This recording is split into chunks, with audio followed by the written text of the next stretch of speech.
Verse 30. Again, it will be like a man going on a journey who called his servants and entrusted his wealth to them. The one gave 5 bags of gold, to another 2 bags, and to another 1 bag.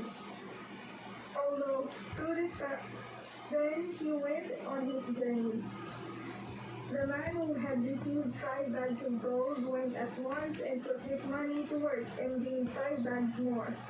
Also, the one with 2 bags of gold gained 2 more. So the man who had 5 bags of gold brought the other 5. Master, he said, you entrusted me with 5 bags of gold. See, I have gained 5 more. His master replied, well done, good and faithful servant. You have been faithful with few things. I will put you in charge of many things. Come and share your master's happiness. The one with 2 bags of gold also said, Master, he said, you entrusted me with 2 bags of gold. See, I have gained 2 more. His master replied, well done, good and faithful. Will be given more. Abundance. Whoever does not have, even what they have will be taken from them. And throw that worthless servant outside, into the darkness, where there will be weeping and gnashing of teeth. At sa ating matong sariling wika, ang paghahari ng Diyos ay maitutulad sa isang taong maglalakbay. Kaya tinawag niya ang kanyang mga tauhan at ipinagpatiwala sa kanila ang kanyang ari-arian. Binigyan niya ng salaking ginto ang bawat isa ayon sa kanilang kakayahan. Binigyan niya ang isa ng 5,000 salaking ginto, ang isa na may 2,000 salaking ginto, at ang isa pa ay 1,000 salaking ginto. Pagkatapos nito, siya ay umalis. Tumilos agad ang tumanggap ng 5,000 salaking ginto at ipinangalakal iyon. Kumita siya ng 5,000 salaking ginto. Ngayon din naman, ang tumanggap ng 2,000 salaking ginto ay kumita pa ng 2,000 salaking ginto. Ngunit ang tumanggap ng 1,000 salaking ginto ay humukay sa lupa at itinago ang salaking ginto ng kanyang Panginoon. Pagkaraan ng mahabang panahon, umalik ang Panginoon ng mga tauhang iyon at sila'y pinagsulat. Lumapit ang tumanggap ng 5,000 salaking ginto at sinabi, Panginoon, ito po ang 5,000 salaking ginto na iniwan niyo sa akin. Ito naman po ang 5,000 salaking ginto na tinubo ito. Sinabi sa kanya ng Panginoon, magaling, tapat at mabuting lingkod. Halika, samahan mo ako sa aking kagalakan. Naging tapat ka sa kaunting halaga, kaya gagawin kitang tagapamahala ng malaking halaga. Lumapit din ang tumanggap ng 2,000 salaking ginto at ang sabi, Panginoon, ito po ang iniwan niyo sa aking 2,000 salaking ginto. Ito naman po, siya lang yan, nag-inom yan. Isang buo yan. Sinabi ng kanyang Panginoon, magaling, tapat at mabuting lingkod. Naging tapat ka sa kaunting halaga, kaya pamamahalain kita sa malaking halaga. Samahan mo ako sa aking kagalakan.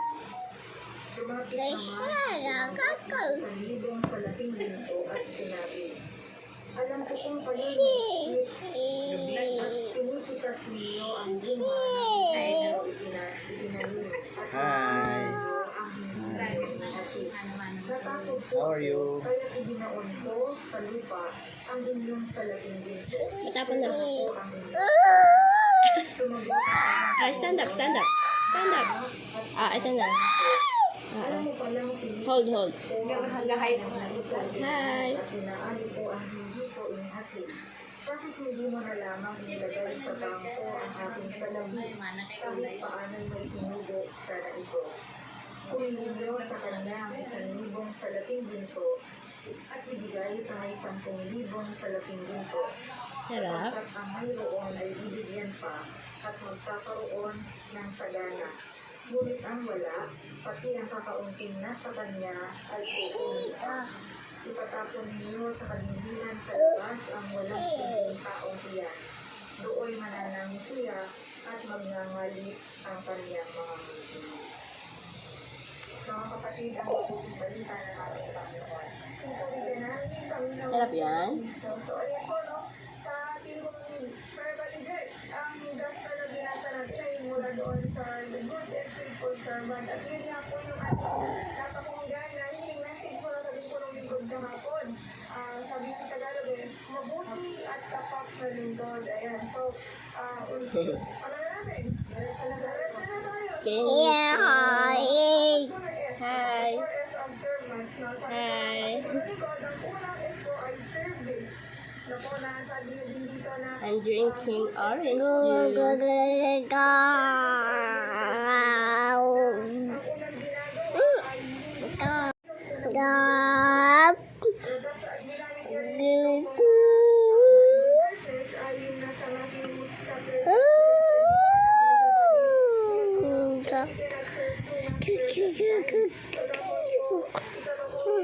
Cute.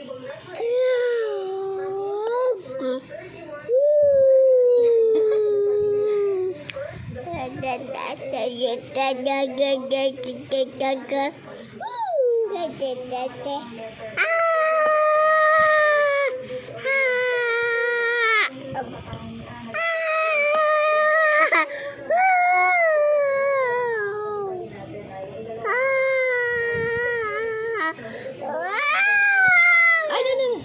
Sige na. Inom na. Finish na yan ah. Yay! Naubos niya. Very good. Very good.